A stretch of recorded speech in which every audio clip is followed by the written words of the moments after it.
Assalamualaikum warahmatullahi wabarakatuh. Oke, setelah sebelumnya kita sudah mempelajari mengenai hukum kekekalan energi mekanik sistem, ya, yang kita tahu yaitu terdiri dari energi kinetik dan juga energi potensial, ya. Tapi energi sistem secara keseluruhan gak cuma ada energi mekanik tadi yang saya sebutkan, tapi bisa juga ada energi panasnya atau termalnya, atau juga ada energi kimianya seperti itu ya. Itu kalau kita melihatnya energi secara keseluruhan. Tapi yang kita fokuskan yang sebelumnya itu adalah energi mekanik dari sistemnya, mekaniknya ya, yaitu kinetik dan potensial.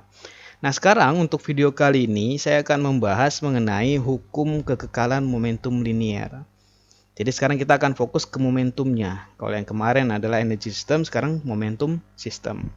Tapi nanti kita akan lihat di sini ada hubungan antara hukum kekekalan energi mekaniknya, begitu juga dengan hukum kekekalan momentumnya ya dalam suatu studi kasusnya ya. Oke, kita langsung saja. Nah, mengenai momentum, kita perlu tahu sedikit mengenai definisi dari momentum itu sendiri ya. Jadi sebenarnya Newton pada awalnya juga sudah memikirkan ya. Dari awalnya itu hukum keduanya, dia memandang bahwa perkalian massa dan kecepatan itu sebagai ukuran dari sebuah objek ya yang disebut sebagai kuantitas gerak gitu. Jadi ketika Newton merumuskan hukum keduanya itu, memikirkan hukum keduanya, dia juga sudah memikirkan hal lain ya, di mana ada suatu kuantitas yang hubungannya adalah massa dengan kecepatan, di mana itu disebutnya sebagai kuantitas geraknya. Seperti itu ya. Kalau hukum kedua kan hubungan antara massa dengan percepatan ya atau gaya gitu. Nah, sekarang kuantitas tersebut itu dinamakan dengan momentum linier. Jadi kalau zaman Newton itu mereka menyebutnya sebagai kuantitas gerak. Itu adalah massa, perkalian massa dengan kecepatan. Sekarang kita menamakannya sebagai momentum liniernya ya. Di mana dilambangkan dengan P di sini dan dia merupakan besaran vektor karena berkaitan dengan kecepatan. Kecepatan adalah besaran vektor ya. Jadi momentum linier dirumuskan atau didefinisikan sebagai M dikalikan dengan V. Jadi dari rumusan ini ya, jelas momentum linier merupakan besaran vektor karena berkaitan dengan kecepatan dan untuk satuan SI-nya yaitu kilogram meter per sekon. Karena massa satuan SI-nya adalah kilogram, kecepatan satuan SI-nya adalah meter per sekon. Jadi di sini kilogram meter per sekon ya. Nah, selain berkaitan dengan kuantitas gerak, momentum sendiri mungkin bisa kita artikan sebagai ukuran upaya kita atau gaya yang kita kerahkan, itu ya, yang kita butuhkan untuk membuat partikelnya diam. Jadi yang tadinya partikelnya bergerak dengan kecepatan v, maka kita perlu upaya suatu semacam gaya yang kita berikan gitu ya, yang nilainya adalah sebanding dengan m kali v ya, yaitu untuk membuat si partikel yang tadinya bergerak dengan kecepatan v dia akan berhenti gitu atau diam ya. Nah, itulah momentumnya. Jadi bisa kita rasakan kalau misalkan ada benda yang bergerak gitu kemudian menumbuk badan kita atau misalkan batu gitu ya mengenai tubuh kita gitu. Nah, yang kita rasakan itulah momentumnya, yaitu momentum dari si batunya kayak gitu ya. Oke. Nah, dari hukum kedua Newton, kita dapat menghubungkan momentum partikel dengan gaya yang bekerja padanya, yaitu kalau kita kaitkan di sini adalah dp per dt-nya, ya, di mana P adalah dari definisinya M kali V, dan karena massa ini kita anggap konstan selama perjalanannya, maka bisa kita keluarkan dari bentuk turunannya, jadi M dv per dt. Nah, bagian dv per dt ini kan kita bisa sebut sebagai percepatan ya. Laju perubahan kecepatan terhadap waktu kan adalah percepatan ya. Jadi M dikali A. Dan M dikali A merupakan nggak lain adalah hukum kedua Newtonnya yang itu adalah sigma F-nya ya, atau resultan gayanya. Jadi dengan kata lain Nah, resultan gaya atau sigma F itu nilainya sama dengan dP per dt. Kayak gitu. Jadi ini bentuk lain dari hukum kedua Newton. Ya. Jadi nggak selalu F itu sama aja M kali A, tapi juga dia dP per dt. Jadi dari rumusan ini kita bisa artikan bahwa gaya itu gaya atau resultan gaya yang kita berikan merupakan laju perubahan momentum bendanya. Ya, ini dia dP per dt. Ingat, P itu adalah momentum partikelnya. Jadi kalau dP per dt berarti laju perubahan momentum dari partikelnya. Gitu. Makanya di sini sesuai dengan fisis yang kita berikan di sini ya, bahwa momentum bisa diartikan sebagai ukuran upaya atau gaya yang dibutuhkan untuk membuat partikelnya diam. Karena di sini kan dari rumusannya kelihatan bahwa F itu total gaya ya, total gaya yang kita berikan adalah sebanding dengan laju perubahan momentum dari partikel. Nah, ingat laju perubahan momentumnya. Karena yang tadinya bergerak dengan kecepatan v kemudian jadi diam ya, berarti kan ada perubahan momentum di situ. Gitu. Oke, maksudnya seperti itu untuk persamaan ini ya. Nah, kita akan lihat konsekuensinya apa nih? Dari rumus yang tadi, yang sigma F atau resultan gaya tadi yang dP per dt, untuk kasus ketika jumlah gaya luar atau eksternalnya itu yang bekerja pada sistem partikel sama dengan 0 ya. Jadi yang sigma F tadi itu sama dengan 0 misalkan, maka laju perubahan momentum totalnya itu bernilai 0. Dan otomatis total momentum sistemnya itu akan menjadi konstan ya. Jadi di sini kita bisa lihat bahwa kalau sigma F eksternalnya ya, total gaya luarnya itu sama dengan 0, maka momentum dari sistemnya ya, kalau dia banyak partikel berarti sigma I MIFI gitu ya, atau sama dengan satu kesatuan sistem pakainya massa besarnya dan kecepatan pusat massa bendanya ya. Jadi M dikali V itu nilainya akan sama dengan konstan ya. Ya kita bisa lihat dari rumus yang sederhana ini aja. Kalau total gayanya sama dengan 0, suatu fungsi yang diturunin yang nilainya 0 jelas fungsi itu harus konstanta ya, atau konstan. Maka dalam hal ini berarti P-nya merupakan konstanta. Jadi nilainya dia konstan ya, momentumnya. Seperti itu. Nah, hasil inilah yang dikenal dengan namanya hukum kekekalan momentum. Jadi kita bisa kaitkan bahwa jika total gaya eksternal bernilai 0, nah ini syaratnya nih. Total gaya eksternal bernilai 0. Jadi boleh ada gangguan ataupun nggak ada gangguan ya. Nggak ada gangguan lebih enak lagi ya. Boleh ada gangguan, tapi kalau gangguan itu nilainya 0, maka total momentum sistemnya itu bernilai konstan. Seperti itu. Kalau nggak ada gangguan jelas ya. Kalau nggak ada gangguan jelas sudah pasti momentumnya juga kekal. Otomatis energinya juga akan kekal ya, kayak gitu. Kalau ada gaya masih diperbolehkan gaya luar, tapi dengan syarat di sini adalah total gaya eksternalnya bernilai 0 ya, maka otomatis momentum total sistemnya juga akan bernilai konstan. Oke. Nah, maka dari keterangan ini kita bisa rumuskan sedikit bahwa momentum sistem keadaan awalnya haruslah sama dengan momentum sistem untuk keadaan akhirnya, ini finalnya ya. Karena kan nilainya konstan untuk yang keadaan awal maupun keadaan akhir ya. Kalau dia ada dua buah objek ya, maka momentum objek pertama ya berarti M1V1 ini yang inisialnya keadaan awalnya ditambah M2V2 inisialnya sama dengan M1V1 finalnya ditambah M2V2 final ya. Ini untuk kalau misalkan dua objek atau dua benda yang berinteraksi. Dan ini rumusan untuk kasus yang lebih umum, yaitu untuk kasus 3 dimensi. Karena V di sini berupa bentuknya vektor nih. Jadi kita bisa bayangkan bahwa di sini ada arah X-nya, Y-nya, ada Z-nya ya. Kalau kita misalkan untuk gerak yang sederhana satu dimensi, misalkan kita ambil sepanjang sumbu X pergerakannya, maka ya rumus ini ya sederhananya tinggal gini aja. M1V1 initial X pada arah X ditambah M2V2 initial X ya sama dengan M1V1 final X ditambah M2V2 final X ya, seperti itu. Jadi untuk penulisan keadaan akhir kita lebih enaknya pakai lambang, bukan lambang superscript yang ini ya, subscriptnya ini pakai final aja ketimbang kita pakai aksen ya, agak ribet ya.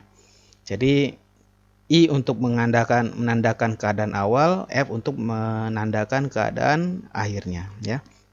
Jadi akan lebih enak menggunakan subscript yang inisial untuk keadaan awal, final untuk keadaan akhir ya. Kayak gitu. Oke. Ya, itu cuma masalah penulisan ya. Kemudian terkait dengan momentum juga ada satu besaran fisik ya yang kita bisa kaitkan, yaitu yang namanya dengan impuls. Apa itu impuls ya? Jadi ketika dua objek itu bertumbukan, mereka biasanya mengerahkan gaya yang sangat besar satu sama lain dalam waktu yang sangat singkat gitu. Bisa kita bayangkan misalkan contoh yang awal tadi deh, kita misalkan terkena lemparan batu gitu ya. Nah di situ kan secara nggak langsung batu itu memang memberikan gaya ke tubuh kita, tapi kita juga begitu ya. Ingat prinsip dari aksi reaksi hukum ketiga Newton ya. Dan gayanya itu sangat besar karena kita pasti merasakan sakit gitu. Ya. Dan itu terjadi dalam selang waktu yang sangat singkat. Jadi langsung begitu bersentuhan langsung lepas ibaratnya ya. Nah, maka gaya yang singkat itulah yang kita sebut dengan namanya gaya impuls kayak gitu. Jadi gaya yang terjadi pada selang waktu yang sangat singkat ya, atau selang waktu interval tertentu gitu. Oke. Nah, maka impuls dari sebuah gaya F dalam interval waktu delta T ya, ini T2 min T1 atau T final minus T initial didefinisikan sebagai ini. Definisi awal dari impuls adalah I sama dengan integral dari F dt. Karena dalam hal ini F-nya kita bisa katakan bahwa nggak konstan ya ketika kasus yang tadi gaya dari batunya itu berinteraksi dengan kita itu nggak konstan gayanya. Maka kita pakai perlu integral F dt, di mana F adalah definisi di awal dp per dt ya. Dari sini dt-nya bisa kita coret dan integral dp kan nggak lain adalah tinggal p ya. Maka tinggal masukkan keadaan awalnya, akhirnya dikurangi yang awalnya ya. T final sama T akhirnya, T final sama T inisialnya. Jadi di sini dapat P final dikurangi P inisial ya. Jadi dengan kata lain total impuls itu sama dengan perubahan momentumnya ya, delta P di sini. Jadi P2 min P1 atau P final minus P inisial. Inilah yang disebut dengan yang namanya teorema impuls momentum ya.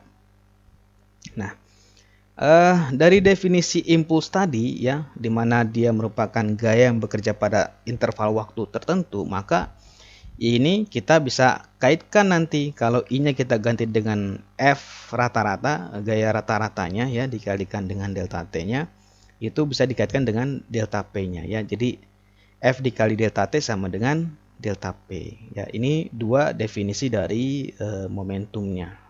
Dari impulsnya. Ya, impuls bisa berkaitan dengan perubahan momentum karena memang berkaitan dengan yang tadinya benda bergerak gitu ya mengenai tubuh kita, kemudian dia jadi terhenti gitu.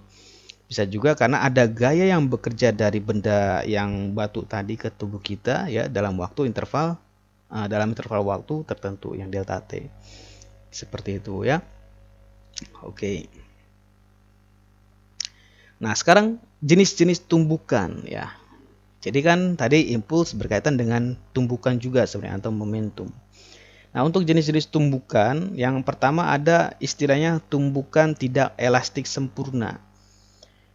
Jadi yang dimaksud dengan tumbukan tidak elastik sempurna ya, biasanya kalau dalam tumbukan tidak elastik sempurna, kedua objek itu mempunyai kecepatan yang sama setelah tumbukan biasanya. Dan umumnya yang terjadi adalah itu dikarenakan kedua objek tersebut saling menempel gitu. Sehingga untuk tumbukan tidak elastik sempurna maka memiliki hubungan V1 finalnya sama dengan V2 finalnya ya, atau sama dengan V sistem secara keseluruhan di keadaan akhirnya ya. Ini CM untuk menunjukkan kita fokusnya sama pergerakan pusat massa ya. Tapi karena kita partikel jadi nggak berkaitan dengan pusat massa juga. Jadi gampangnya ini kecepatan akhir sistemnya ya. Kayak gitu. Jadi biasanya untuk tumbukan tidak elastis sempurna yaitu kecepatan akhirnya antara benda satu dengan benda dua itu kecepatannya sama ya. Nah, maka dari hubungan ini maka hukum kekekalan momentumnya akan memberikan rumusannya menjadi seperti ini. Ya. Dimana ini untuk momentum akhirnya sama dengan momentum inisialnya nih, keadaan awalnya. Nah, untuk yang finalnya karena kebetulan kecepatannya sama, kita bisa keluarin aja pakai kecepatan sistem V di sini ya, kecepatan akhir sistem. Dimana nih kita bisa keluarin masanya digabung menjadi M1 ditambah M2 ya. Yang ini tetap sama. Oke, seperti itu. Nah, sekarang kalau kita hubungkan antara energi kinetik dengan momentum, terlepas dari keadaan ini ya, kita mencari hubungan dulu antara energi kinetik dengan momentum. Kita tahu bahwa energi kinetik itu adalah setengah mv kuadrat. Nah, kalau ini kita modifikasi sedikit ya, mv kuadrat ini kita bisa bikin mv-nya kita kuadratin, kemudian dibagi dengan m ya. mv dikuadratin kan sama aja m kuadrat v kuadrat. Tetapi ketika dibagi M, nanti kan M-nya coret 1 yang atas ya, maka tinggal MV kuadrat kan sama aja.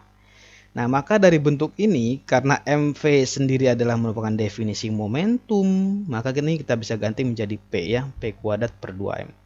Nah, inilah hubungan antara energi kinetik dengan momentum partikelnya ya, dimana K sama dengan P kuadrat per 2M. Seperti itu. Oke. Nah, kemudian kita kembali ke kasus yang ini ya. Oke. Sekarang untuk kasus di mana kita dapat terapkan ya hasil yang tadi untuk kasus tumbuhan tidak elastik sempurna, di mana momentum sistem dari objek yang datang dengan partikel targetnya diam. Jadi sekarang kita bayangkan bahwa keadaan awalnya si partikel kedua atau targetnya itu diam ya. Jadi V2 inisialnya itu 0. Yang ini V2 inisial 0. Jadi hanya ada V1 inisial ya. Maka nanti dari sini momentum sistem untuk keadaan awalnya ya hanya momentum dari partikel pertama tadi yang awal itu yang datang ya, P1 inisial. Jadi hanya M1 V1 inisial kayak gitu. Maka kalau dikaitkan dengan energi kinetik awalnya berarti K inisial adalah sama dengan P kuadrat sistem dibagi dengan 2 M1 ya. Karena momentum di sini hanya berkaitan dengan si partikel yang pertama. Karena partikel kedua kan dia diam keadaannya ya. Jadi otomatis tidak ada energi kinetik dan juga nggak ada kontribusi dari momentum sistem untuk keadaan awalnya ya. Maka jelas ini hanya untuk massa satunya ya. P sistem kuadrat per 2 M1 ya. Ya, kita tinggal modifikasi ini dengan cara yang sama yang sebelumnya ya, dihubungkan antara P dengan K di sini. Oke, seperti itu. Ini energi kinetik untuk keadaan awal sistem kalau partikel targetnya diam. Nah, setelah tumbukannya gimana? Kedua objek tadi kan bergerak bersamaan sebagai satu massa sistem ya, M1 tambah M2. Jadi V-nya digabung nih. Jadi V sistem akhir lah katakan aja ya, V sentimeter center of mass-nya ya, V sistem akhirnya. Nah, maka karena momentumnya kekal, jadi energi kinetik akhirnya pun bisa kita kaitkan dengan momentum sistemnya. Jadi momentum sistem akhirnya dibagi dengan 2 kali M1 tambah M2 ya. Gitu. Jadi yang V CM-nya itu masuk ke yang ini ya. Ini momentum sistem keadaan akhirnya. Oke. Seperti itu. Oke. Dari sini kan kita bisa hubungkan antara energi kinetik awal dengan energi kinetik akhir ya. Dimana P sistem ini kita ganti aja. Misalkan P sistem ini diganti dengan 2M1K inisial. Substitusikan ke sini. Nah, nanti kan dapat hubungan ya antara energi kinetik awal dengan akhirnya. Kayak gitu. Oke, itu untuk kasus tumbukan tidak elastik sempurna. Nah, sekarang untuk kasus tumbukan elastik sempurna. Dalam tumbukan elastik sempurna, ya, energi kinetik sistem adalah sama sebelum dan sesudah tumbukan. Jadi di sini berlaku hukum kekekalan energi kinetik. Jadi istilah elastik itu artinya berarti tidak ada perubahan energi mekanik sistem di sini. Makanya disebutnya energi kinetiknya sama ya, baik sebelum tumbukan maupun sesudah tumbukan. Nah, tumbukan elastik merupakan kasus yang ideal ya. Jadi sebenarnya untuk di kehidupan sehari-hari juga agak susah ya untuk melihat bahwa tumbukan itu elastik gitu. Karena di sini energinya kekal dia antara keadaan awal dengan keadaan akhir gitu. Yang lebih sering kita temui justru dia nggak elastik kayak gitu ya. Jadi ini untuk kasus yang ideal sebenarnya. Yang kadang itu mendekati tetapi tidak pernah ada dalam dunia makroskopik ya. Jadi sekalipun ada ya paling mendekati lah. Mendekati ya. Tetapi nggak pernah ada dalam dunia makroskopik. Nah, pada level mikroskopik umumnya terjadi tumbukan elastik. Jadi kalau skala mungkin elektron ya atau proton gitu tumbukannya itu masih bisa dibilang elastik ya. Jadi contohnya kayak tumbukan antara molekul udara pada temperatur di permukaan bumi gitu ya, molekul gas misalkan, itu juga bisa kita katakan bahwa tumbukan antar molekulnya itu elastik. Oke, sekarang kita rumuskan. Jadi untuk kasus tumbukan elastik sempurna, misalkan nih, di sini ada dua objek atau benda ya, sama-sama bergerak ke kanan, masanya berbeda dengan kecepatannya juga beda-beda, ini keadaan awalnya. Kemudian anggaplah V1 lebih besar dibanding V2 ya, dia mendekati sehingga menumbuk massa yang kedua di sini. Setelah menumbuk jadi dia bergerak lagi bersama-sama ke kanan kayak gitu ya, misalkan. Nah, dalam tumbukan kalos khusus elastik satu dimensi, momentum hukum kekekalan momentum selama tumbukannya yaitu sama kayak yang sebelumnya ya. M1 V1 final ditambah M2 V2 final sama dengan M1 V1 initial ditambah M2 V2 initial ya. Nah, yang penting adalah dalam kasus elastik sempurna dia berlaku hukum kekekalan energi kinetik ya. Ingat di sini saya tekankan hanya dalam tumbukan elastik. Jadi untuk tumbukan jenis yang lain nggak berlaku.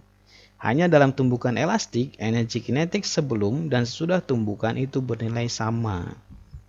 Jadi untuk kasus tumbukan elastik kalian bisa gunakan hukum kekekalan momentumnya, begitu juga dengan hukum kekekalan energi kinetiknya ya. Ini energi kinetik akhir sistem, ini untuk yang energi kinetik awal sistem. Gitu. Jadi bedanya seperti itu ya untuk kasus yang lain. Oke, maka dari dua rumusan itu kita bisa susun ulang dulu dari persamaan energi kinetiknya ya. Pertama kita rubah sedikit untuk persamaan energi kinetiknya. Karena di sini masing-masing ada setengah, kita bisa hilangkan semua setengahnya ya. Nanti yang ada M1 kita gabung dengan M1, M2 dengan M2 ke kanan ya. Nanti bisa dapat seperti ini bentuknya nih. Ya, saya rasa nggak ribet, tinggal pindah ruas.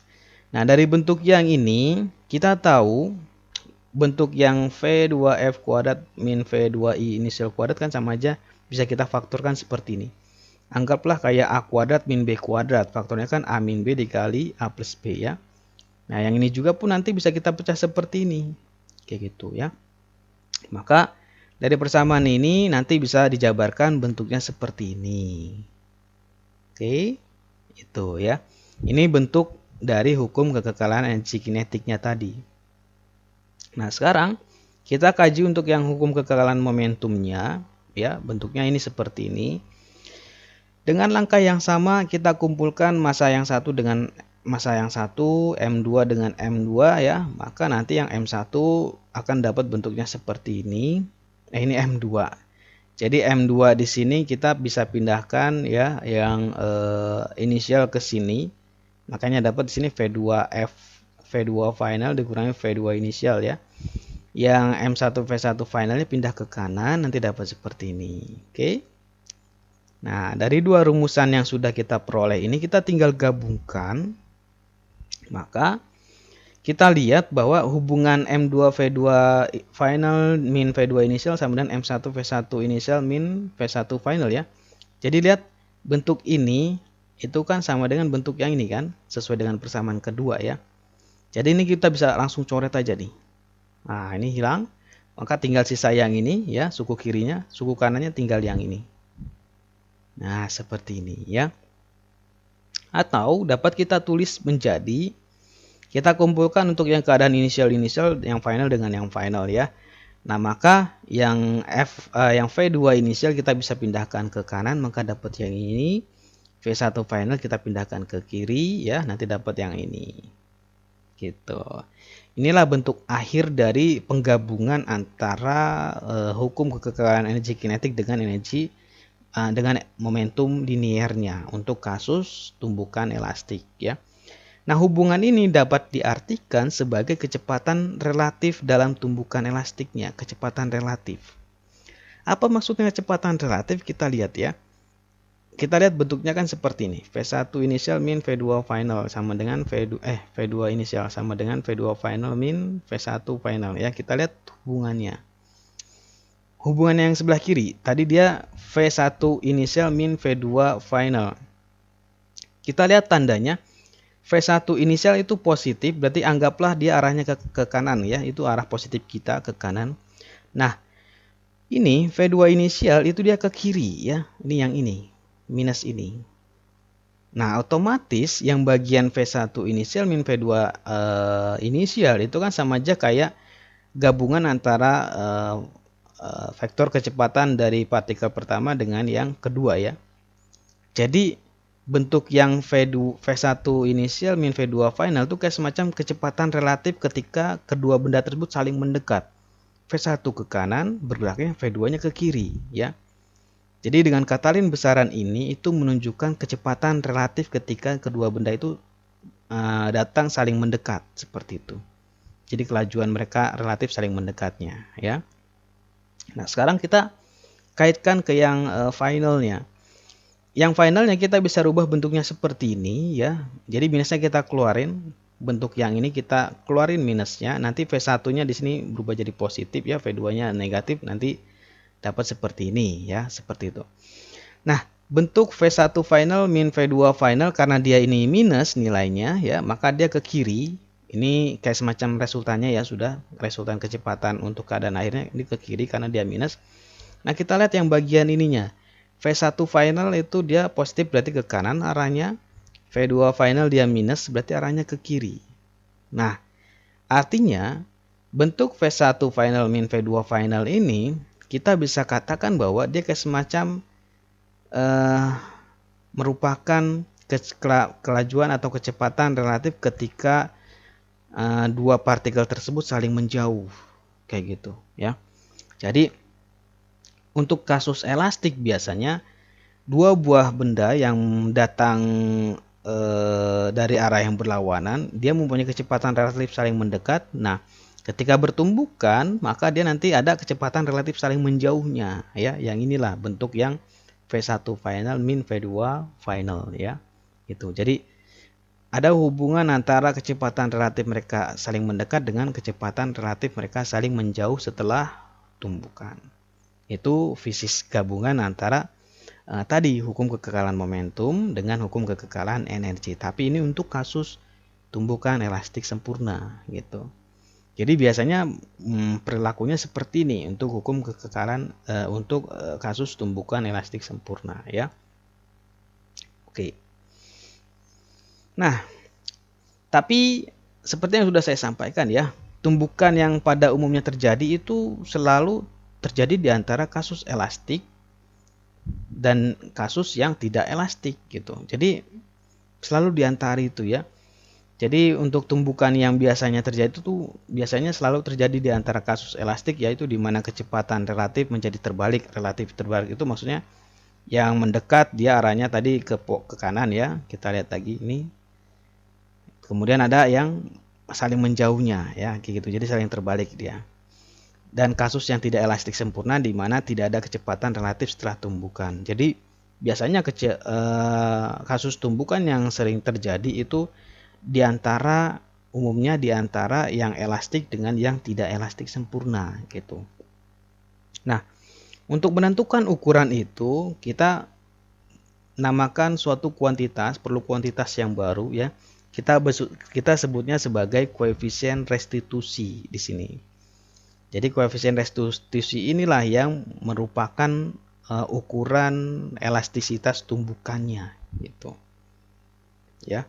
Jadi untuk menentukan ukuran elastisitas tumbukan kita tentukan dari koefisien restitusinya gitu. Nah, definisinya seperti apa? Koefisien restitusi kita bisa definisikan sebagai rasio kecepatan saling menjauhnya tadi ya dengan kecepatan saling mendekatnya tadi.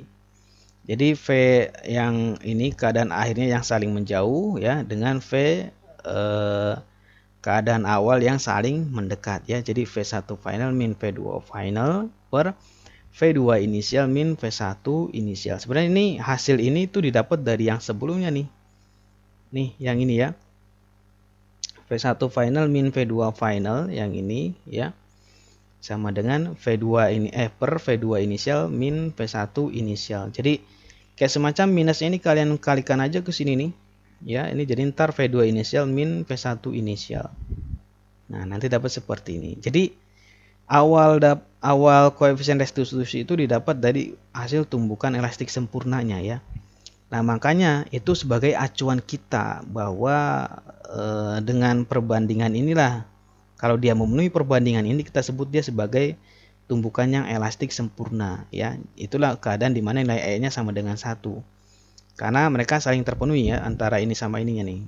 Jadi ini akan saling coret nih. Ya.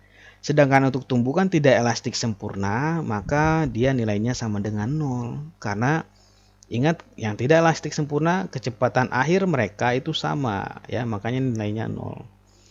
Jadi untuk keadaan di antara elastik dengan yang tidak elastik itulah disebutnya dengan tumbukan elastik sebagian gitu. Jadi disebut elastik yang enggak, disebut tidak elastik juga enggak gitu. Makanya disebutnya elastik sebagian. Nah, untuk kasus-kasus yang seperti itu kita lihatnya dari koefisien restitusinya dan tetap masih berlaku hukum kekalahan momentum.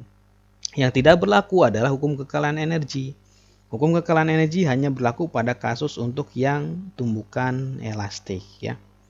Gitu. Kenapa di situ hanya yang berlaku hukum kekalahan energinya? Karena ya kuncinya tadi dalam tumbukan elastik sempurna itu tidak ada energi yang terbuang atau yang hilang gitu. Nah, untuk kasus yang tidak elastik sempurna ini ada semacam energi yang hilang bentuknya seperti kayak di sini kan kasusnya dia kecepatan awal sama air sama ya, jadi dia menempel kan ibaratnya ya. Nah, karena si objeknya menempel tadi setelah tumbukan tadi, maka ada sedikit energi ya yang digunakan buat mereka itu saling menempel. Jadi kayak semacam ada deformasi bentuk dari objek, entah itu objek benda kedua maupun objek benda pertama. Nah, disitulah ada energi yang hilang gitu. Makanya tidak bisa kita gunakan hukum kekalahan energi kinetiknya ya. Begitu juga untuk yang elastik sebagian sama kasusnya. Jadi ada bentuk-bentuk energi yang hilang, entah dia dalam bentuk deformasi dari objeknya ya, perubahan bentuk objeknya seperti itu, atau dalam bentuk energi panas yang terbuang seperti itu. Oke ya. Nah, biar jelasnya kita langsung contoh aja. Contohnya di sini ada sebuah objek, sambil lihat ininya gambarnya aja ya. Jadi ada sebuah objek dengan massa M1 dan dengan kecepatan awalnya atau kelajuan awalnya 20 meter per sekon. Ya, kemudian dia bertumbukan dengan objek kedua dengan massanya M2 di sini dan objek kedua ini dibilangnya keadaan awalnya diam. Jadi si benda pertama kecepatannya itu 20 meter per sekon ke arah sumbu X positif ya. satu dimensi ke kanan, bertumbukan dengan massa M2 yang dia keadaan awalnya diam ya. Kemudian setelah tumbukan, si objek pertama atau benda pertama ini bergerak dengan kecepatan 15 meter per sekon dengan membentuk sudut 25 derajat nih terhadap arah partikel tadi datang ya, kecepatan awalnya tadi ya. Jadi 15 derajat itu 25 derajat itu diukur dari sini nih. Karena arah datangnya kan dari sini ya. Nah, oke. Jadi yang inilah ukuran 25 derajatnya. Nah, yang jadi pertanyaan adalah In what direction is the second object moving? Jadi dalam arah mana si objek kedua itu bergerak ya. Jadi kita mencari besar sudut theta 2-nya berapa. Oke. Nah, karena kasus kita di sini adalah tumbukannya 2 dimensi, asumsikannya 2 dimensi ya. Jadi hanya bergerak pada arah X sama Y. Nah, maka hukum kekekalannya pun akan berlaku pada arah X dan juga pada arah Y gitu. Jadi kita pisahkan ke masing-masing komponen ya. Seperti itu. Nah, maka untuk mencarinya kita terapkan hukum kekekalan momentumnya karena berlaku untuk semua jenis tumbukan ya. Dimana kekekalan momentum di sini ini total momentum sistem keadaan awal sama dengan total momentum sistem untuk keadaan akhirnya. Untuk keadaan awal karena partikel M2 ini dia diam, maka V2-nya jelas 0 ya, jadi hanya ada M1 V1 inisial. Nah, ini kita masih dalam bentuk lambang vektor yang umum ya, supaya menjelaskan bahwa ini ada 2 komponen yaitu pada arah X dan Y. Jadi kalau kita pisahkan komponennya dengan komponen X-nya ya anggap aja ini untuk yang X-nya ya, ini V1 final X, ini V2 final X, ini untuk yang arah Y-nya kayak gitu ya. Jadi kita pisahkan. Nah, terusnya dari situ kita bisa tulis ulang menjadi yang bagian ini ya tetap sama, dimana yang bagian M1 V1 arah X-nya kita cari komponennya nih, karena dia membentuk sudut nih ya. Jadi untuk V initial finalnya ini pada arah X-nya, karena dia di samping sudut theta 1, maka ini pakainya cos theta 1 ya. Kalau yang inisial kan dia langsung ke kanan, jadi nggak perlu dibikin komponen, jelas dia hanya pada arah X. Untuk yang V2 final X, berarti yang ini kita proyeksikan ke sumbu X. Nah, lagi-lagi dia di samping sudut theta 2 tapi, maka pakainya cos theta 2 ya. Kemudian untuk yang komponen sumbu Y, di sini ada V1 inisial Y, jelas nilainya 0 karena dia hanya bergerak ke arah sumbu X doang. Tidak membentuk sudut ya. Jadi nggak ada komponen Y-nya, dia hanya ada komponen arah X-nya. Dan V1 final Y berarti yang ini ya, V1 final Y. Nah, ini dia letaknya di depan sudut theta 1, maka pakainya sin. V2 final Y juga begitu ya. Dia letaknya di depan sudut Y, di depan sudut theta 2, maka kita pakainya juga sin ya. Nah, dari sini kita tinggal rubah lagi bentuknya ya. Oke. Yang kita perlukan di sini adalah sudut theta 2-nya ya. Theta 1-nya sudah ada, masanya sudah ada, kecepatan awal untuk benda satu sudah ada ya. Dan kecepatan akhir dari setelah tumbukan ini benda pertama juga sudah ada ya. Yang belum ada memang V2 finalnya nih, tapi nggak masalah ya, kita bisa hilangkan. Maka dari dua persamaan ini kita cari untuk yang M2 V2 final cos theta-nya ya, ini pindah ruas ke kiri ya, nanti dapat yang bagian ini, yang bagian bawah. Yang bagian persamaan kedua ini pindah ke kiri, nanti dapat yang atas ini ya. Nah, ini kita bagi aja nih, atau substitusi nggak apa-apa, sama aja. Tapi beda juga masalahnya, substitusi ini sini ini cos ya, jadi gampangnya ini dibagi aja. Kita bagi supaya V2 finalnya hilang, karena kan kita nggak butuh V2 ya. Kita bagi langsung, maka nanti ini bisa kita coret ya, sin per cos nanti dapat tangen. Oke.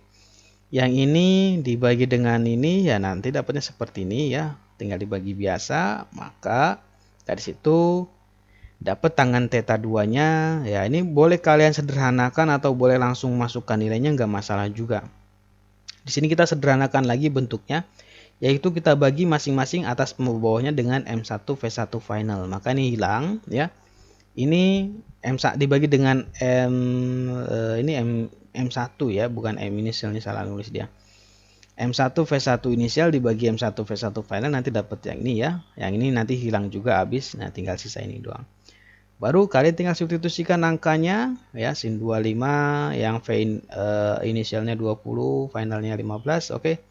Nanti dapat sudutnya itu, tangan tetanya itu minus 0,99, mendekati 1 ya, minus 1. Maka theta 2-nya ya bisa kita anggap dia sama aja minus 45 lah. Ini anggap aja yang mendekati min 1 lah ya. Tangan yang nilainya min 1 adalah minus 45. Kenapa pakai yang minus 45? Karena dia pengukuran sudutnya itu searah jarum jam nih. Ya, pengukuran sudut searah jarum jam dia itu minus artinya ya. Kalau yang berlawanan jarum jam dia sudutnya positif. Jadi ini dia kayak semacam membentuk sudut 45 derajat terhadap arah partikel datangnya. Oke. Seperti itu ya. Oke. Contoh yang lain untuk semacam latihan kitanya. Nah, ini contohnya saya kasih gambaran aja langsung. Kasusnya di sini ada sebuah bola baja ya dengan massa 1 kilo dan dia itu dihubungkan suatu batang ringan ya, misalnya kita abaikan di mana panjangnya itu 2 meter di sini ya. Kemudian dia membentuk suatu pendulum sederhana nih, pendulum kayak gini ya, bisa berayun terhadap titik acuan bukan titik porosnya di sini ya, O ya. Kita sebutnya pivot lah ibaratnya. Tanpa ada gesekan di sini ya, jadi mulus ya. Langsung berayun seperti itu. Nah, pendulum ini dilepaskan dari keadaan diam nih ya, kita lepaskan dari keadaan diam di sini ya, posisi horizontalnya. Kemudian si bola itu sampailah kepada titik terendahnya ya di sini dan menumbuk si massa balok ini dengan massanya 1 kilo yang keadaan diam awalnya, ini diam. Nah, asumsikan tumbukan ini dia elastik sempurna, perfectly elastik sempurna. Dan koefisien gesek kinetik antara balok dengan meja ya, shelf itu maksudnya yang ini nih, penyangga apa mungkin meja lah kita menyebutnya. Itu 0,1. Ini geseknya ada di sini 0,1. Nah, yang A, tentukanlah kecepatan balok tepat setelah tumbukan, after impact, setelah tumbukan. Kalau yang B, seberapa jauh si balok tadi meluncur, selain itu meluncur sebelum berhenti akhirnya ya. Di sini asumsikan bahwa mejanya ini cukup panjang lah pokoknya, jadi nggak sampai jatuh juga ya. Seperti itu. Jadi kita harus mencari kecepatan balok ketika tepat saling bertumbukan tadi sama jarak terjauh yang bisa dicapai balok sampai akhirnya berhenti ya. Oke. Nah, untuk penyelesaian yang A, pertama kita perlu tetapkan terlebih dahulu titik acuan sistem bola baloknya, di mana nilai energi potensialnya itu bernilai 0 pada posisi titik terendah bola ya di sini. Jadi kita pilih acuan di mana energi potensialnya itu 0. Biasanya kan lebih enak di bawah kayak semacam di permukaan bumi ya di sini ya. Jadi di titik terendah inilah dia energi potensialnya nilainya 0. Oke. Nah, pertama kita bisa gunakan hukum kekekalan energi untuk menentukan kecepatan bola tepat ketika menumbuk balok ini nih, ya. Kita bisa pakai hukum kekekalan energi nih. Karena ketika tepat menumbuk balok ini, maka kecepatan balok dengan bola itu akan sama ya.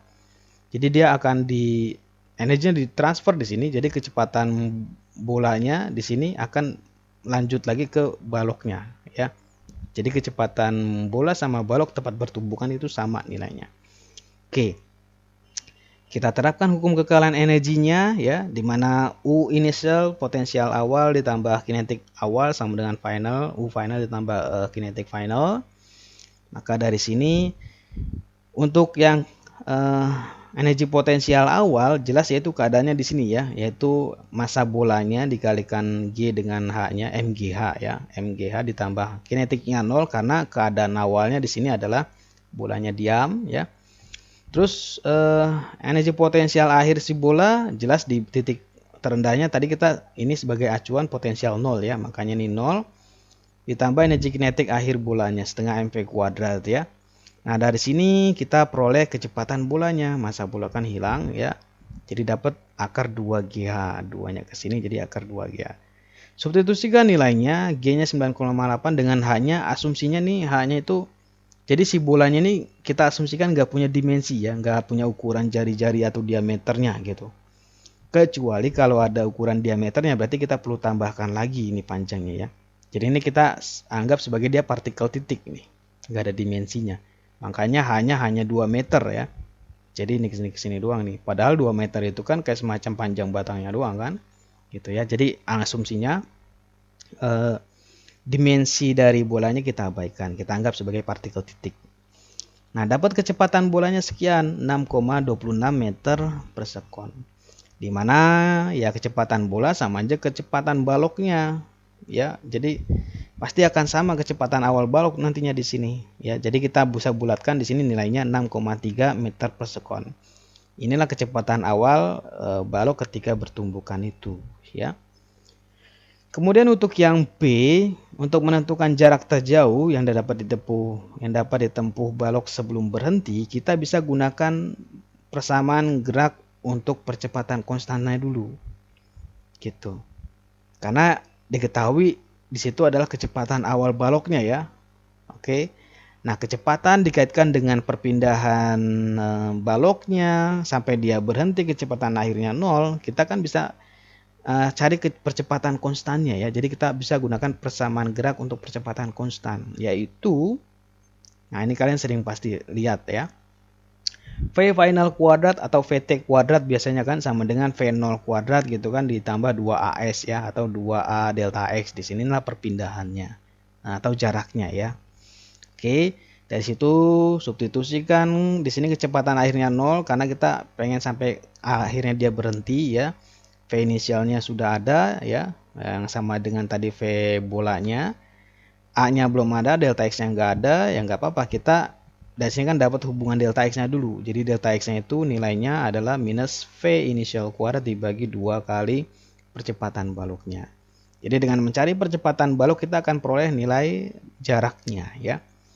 Nah, untuk mencari percepatan baloknya kita bisa gunakan hukum kedua Newton karena ada hubungan gaya dengan percepatan. Gaya yang bekerja apa di sini? Ingat, jangan lupa di sini ada gaya geseknya nih. Nah, gaya gesek inilah yang mempengaruhi adanya perlambatan ya. Jadi sebenarnya A di sini kan pasti perlambatannya gitu. Jadi ada perlambatan di situ ya. Itulah yang menjadi penyebab munculnya A di sini, yaitu gaya geseknya. Maka dari hukum kedua Newton, sigma Fx untuk pada arah X sama dengan M kali AX, di mana gaya yang bekerja hanya adalah gaya gesek, jelas dia berlawanan dengan arah geraknya, makanya di sini minus Fk ya, gaya gesek kinetiknya. Yang kita tahu definisi gaya kinetik adalah gaya gesek kinetik adalah mu k dikalikan gaya normal, dan AX itu enggak lain merupakan percepatan baloknya. Oke. Dan untuk gaya normalnya jelas sama dengan gaya gravitasi ya, sama Jmg sama dengan M dikalikan percepatan baloknya. Dari sini kita dapat hubungan percepatan balok ternyata nilainya minus mu k dikalikan G ya, M-nya kan coret. Nah, ini kita tinggal substitusikan ke rumus yang ini, maka diperoleh deh jaraknya ya. Jadi dari situ kita substitusikan ke sini ya, jadi minus 2 mu kg. Minus sama minusnya nanti hilang ya, jadi tinggal V kuadrat baloknya dibagi dengan mu k dikalikan G. Sudah, substitusikan angkanya, V baloknya ini ya, mu k-nya 0,1, G-nya 9,8. Jadi dapat jaraknya adalah 20 meter kurang lebih ya, ini pembulatan pastinya. Sekitar 20 meter. Ya, oke. Saya rasa seperti itu ya untuk materi mengenai hukum kekekalan momentum linier. Sebenarnya ada beberapa topik kalau kalian baca di buku Tiplernya itu ada beberapa topik mengenai kerangka pusat massa sistem sama hukum kekekalan momentum ketika untuk kasus roket ya. Tapi itu nggak saya masukkan karena ya mengingat ini bukan untuk prodi fisika juga ya. Jadi saya cukupkan mungkin yang penting-penting aja, yang kira-kira perlu aja, dasarnya ya.